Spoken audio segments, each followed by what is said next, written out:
Hey everybody, I'm going to show you right quick what's inside of the MPAA ratings file. And generally, if we go to layers, these are each in individual groups. So like if I want to get the rated R stuff, I could just grab this folder and drag it into my file here.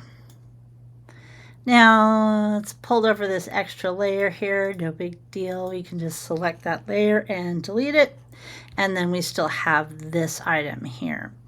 So I can like leave it as it is with the white background. Oops, I need to let go of the shift key and find a good spot for this on the poster. If I need to, I can maybe move some, Command C. If I need to, I can move some stuff around. Let's grab this group. Let go of the shift key, I'm sorry. And I'll just go ahead and hit enter so it stays that size. Then I'm gonna see where it says up here where it says auto select layer. I want it to do group. And then this way I can just focus on the rated R group here. And if I select it, then I should be able to move the whole thing by itself. That's probably not a bad spot for it. I'm really kind of looking to put it in the middle. Leave it at that. Maybe pull my credit block up a bit so that it's not crowding that. Maybe pull this up a little bit so that the credit block is not crowding it. And I think that's got it.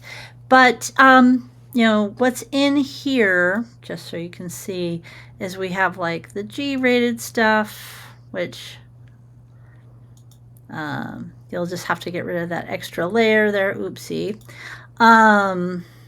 Not a problem. PG, PG-13, these are each in their own individual folders when you pull it down from the classroom. All right, I just wanted to get you in here so that you could see what these look like and how easy it is just to put it right directly into your project. As you can see, I've been working on my project. So, you know, it's not perfect. It's kind of a rough draft, you know, and that's kind of where I think I'm going to leave it right here.